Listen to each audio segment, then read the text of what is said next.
Are there any theories that take into account ideas from all three? The aggression Q hypothesis builds on the frustration aggression hypothesis, but suggests that frustration does not directly cause aggression, Berkowitz in 1969. Instead, it suggests that the frustration creates a readiness for aggression by increasing a person's arousal levels. More frustration by a blocked goal will build up arousal even more, putting a person in a state of readiness for aggression. A person will only become aggressive if an aggressive environmental cue arises. For example, if an opposition player shoves another player to the ground in a dirty play and the ref didn't see it. And if the player that was shoved to the ground is in a state of readiness from frustration, they would become aggressive with this cue. This goes the same for anyone with the right cue, right aggressive environmental cue that is in a state of readiness from frustration will become aggressive, as the theory suggests. So in the example, the player will exhibit aggressive behavior by verbally abusing the ref about the dirty play, or perhaps doing a physically aggressive dirty play to the opposition player that pushed them over, like an intentional tackle that harms a player.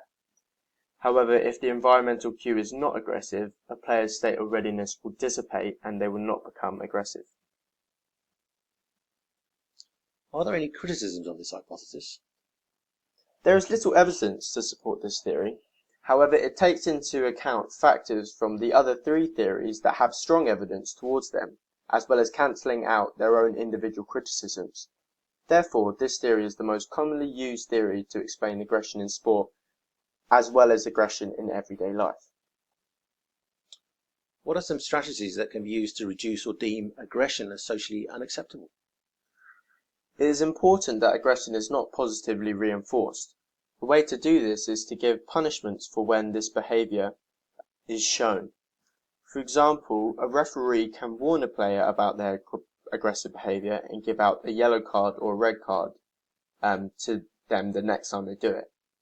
The concept is the same across all sports, but isn't always the card as such. For example, the equivalent in basketball would be a technical foul or a flagrant foul. Punishments can also be carried out by a coach of the team to set an example to the team. For example, they can substitute aggressive players or even make them a temporary training player as a result of their aggressive behavior actions. Another way to reduce aggression could be to reinforce assertive play over aggressive behavior. For example, a player can say well done to his teammate that was being assertive rather than saying well done for being aggressive. So within the rules, saying well done for doing actions within the rules rather than breaking the rules and being aggressive.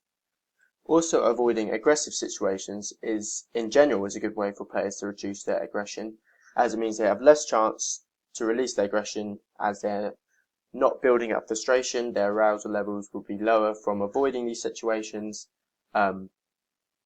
So in all, it reduces the amount that they are aggressive on the field, pitch, or court. Anyway, that was 3.2 Aggression in Sport Part 2. Thank you for listening.